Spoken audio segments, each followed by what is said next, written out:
Episode 2. The Prince Vow. She was raised by the enemy, trained to be a warrior, but her destiny was written in gold long before she could speak. Years passed. Under Odiran's watchful eye, Esenam was trained not as a daughter, but as a warrior. By the age of 8, she could wield a dagger with precision. Her movements were swift as wind, her spear an extension of her will. She had her mother's grace and her father's sharp instincts, a child of wisdom and war. And then, one day, during the festival of cleansing, she met the boy who would change her fate forever. Prince Obade, the young prince of Kisimu. Long before Prince Obade was born, his father, King Dagan of Kisimu, had carried a deep and burning hatred for Mayote.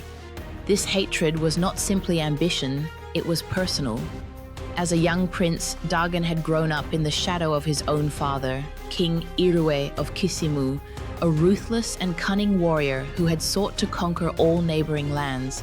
But Mayote had been the one kingdom Kisimu could never defeat. Mayote stood like an unbroken mountain, its people fierce in battle, its lands rich, and its king, Obanesa the Great, a warrior who had never known defeat. But more than warriors or riches, Mayote had something Kisimu did not: the sacred drum, a symbol of their divine protection. Long before the kingdom of Mayote rose to power, before its warrior kings carved out an empire from the warring clans, there was a prophecy, a whispered tale passed down through generations. It was said that in the time of the first king, when Mayote was nothing more than a cluster of warring villages, a great calamity threatened to consume the land.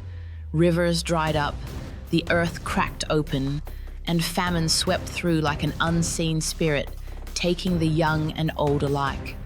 The elders sought wisdom from the gods, praying at every sacred shrine, offering livestock, gold, and even human sacrifices in desperation.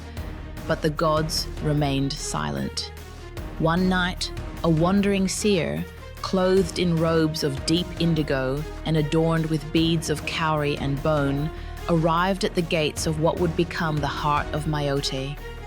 His voice was like the rustling of ancient leaves, and his presence filled the air with an eerie stillness. "The gods have turned away," he declared to the people gathered before him. "Your bloodshed, your greed, your endless wars have made them deaf to your cries." The people wept, fearing all hope was lost. But then the seer raised his gnarled staff. "There is one way," he said. "A sacrifice must be made, not of blood, but of spirit. One who holds the heart of Mayote must give their soul to protect the land. If this is done, the kingdom shall never fall to its enemies." The people murmured in confusion. What did he mean? Then, from the gathered crowd, the first king's wife, Queen Owl, stepped forward. She was with child, her belly round like the rising moon. She was beloved by the people, known for her wisdom and kindness. "I will give whatever is needed," she vowed. The seer nodded solemnly. "The gods have chosen you." That night, under the full moon, a great ceremony was held. A massive drum was crafted from the wood of the sacred Iroko tree, a tree that had stood for centuries, its roots deep in the veins of the earth. The hide that stretched across the drum was taken from a lion, the king of beasts, and was blessed with sacred oils and chants of protection. Then came the final part of the ritual. Queen Awele, clothed in the white garments of the ancestors, stood before the sacred drum. The seer approached, holding a carved staff etched with the sigils of the gods. "You shall not die," he told her, his voice heavy with sorrow. "But your spirit shall forever remain within the drum, bound to the kingdom, to rise when it is in danger."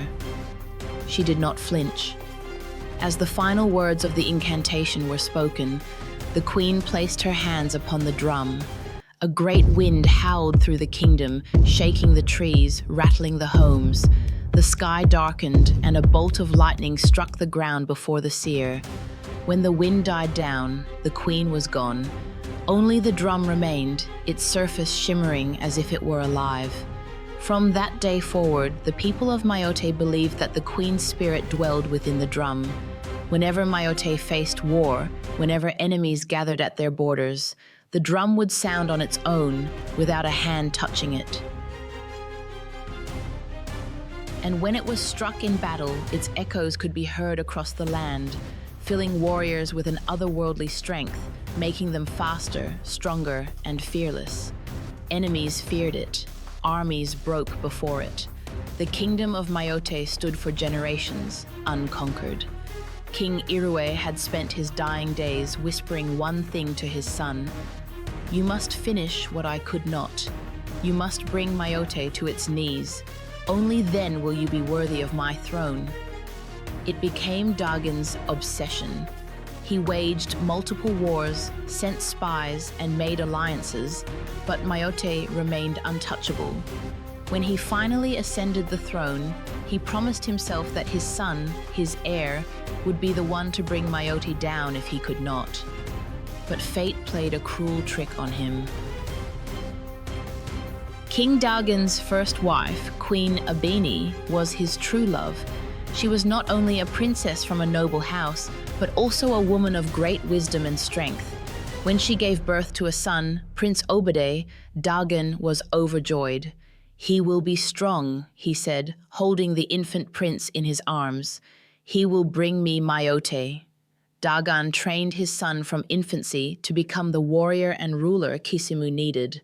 Unlike the kings before him, who had relied only on brute force, Dagon taught Obade to use strategy, deception, and patience. But when Queen Abini died mysteriously, everything changed. Abini's death left a hole in both Dagon and Obade's hearts, but Dagon was not a man who showed grief.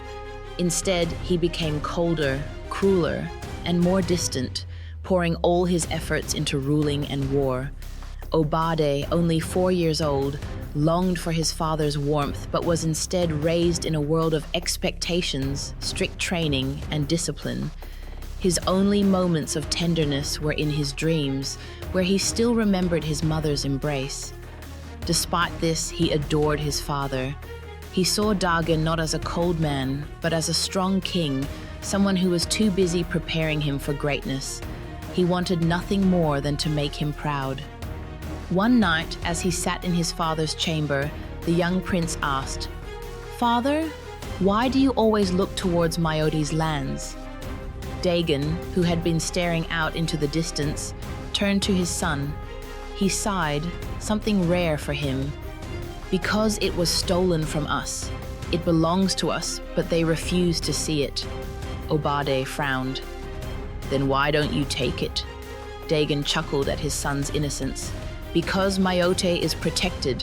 No army has ever breached its gates, not even mine." Young Obade's small hands clenched into fists. "When I grow up, I will bring Mayote to you, father. I promise." Dagon looked at his son, his only heir. A slow smile spread across his face. "Then I will be waiting for that day, my son." At that moment, a seed was planted in Obade's heart.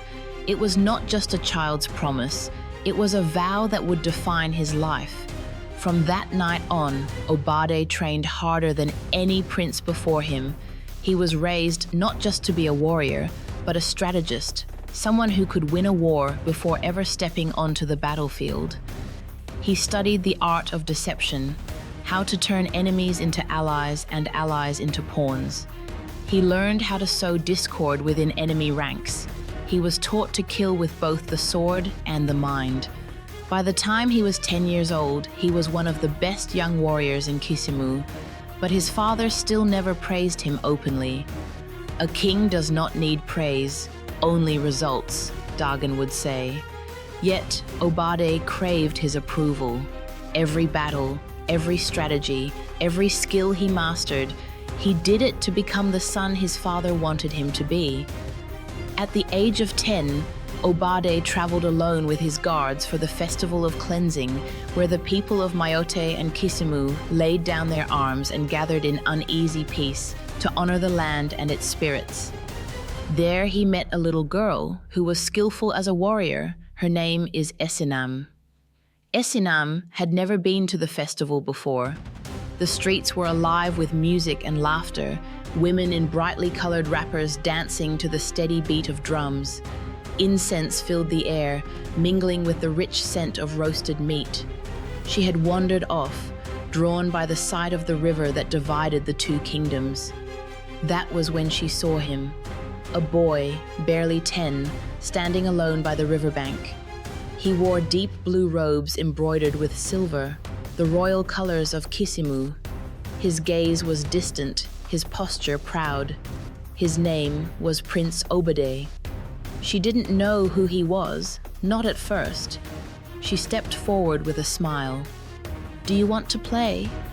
He turned to her, silent. Then, without a word, he walked away. Her smile faltered, but then she noticed the guards in royal attire and realized who he was, the heir to Kisimu. But fate wasn't finished with them yet.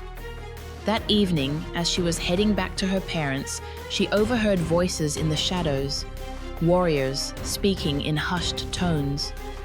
"We strike tonight. The stepmother has paid well. The prince must not live to see the morning." Esinam's breath caught. She didn't hesitate. Racing through the festival crowd, she found him just as he was leaving with his guards. She lunged forward, grabbing his hand. "Come with me," she whispered urgently. He scowled. "What do you want?" "They're going to kill you." For the first time, she saw something flicker in his eyes. Fear, perhaps. But he was a prince, raised to be suspicious. "Why should I trust you?"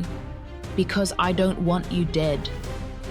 There was something in her voice, something honest and fierce. Obade hesitated, then nodded. That night, Esinam saved the Prince of Kisimu, and under the same full moon that had once condemned her, they sat catching their breath. And for the first time, Prince Obade unburdened himself to his new friend.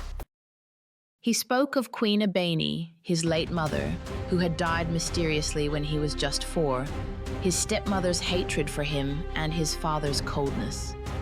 When Queen Abeni died, the kingdom of Kisimu mourned, but King Dagan did not wait long to remarry.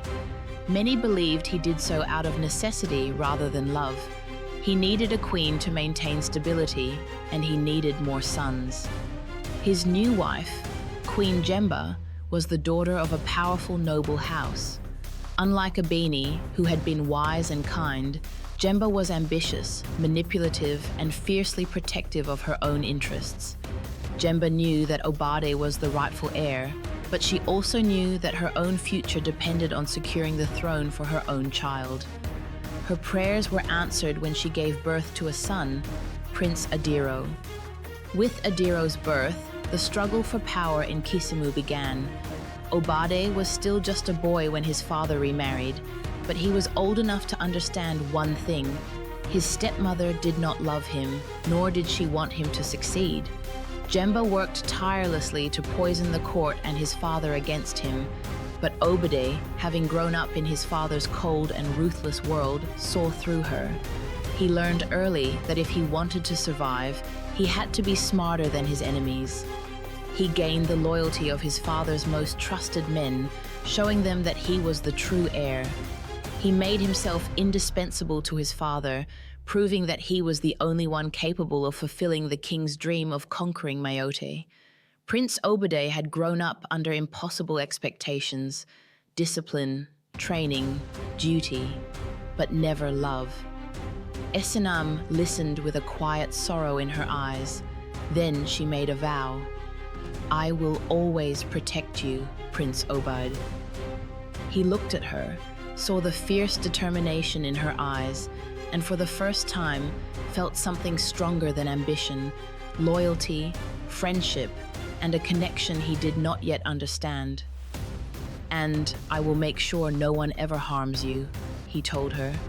Neither of them knew it then, but that bond, sealed under moonlight and fear, would one day change the fate of the two kingdoms. And from that moment on, Prince Obade trusted no one more than the girl who had once saved his life, Esinam. Legends never die. Turn on notifications so you don't miss episode 3 of this tale of courage, betrayal, and the echoes of the sacred drum.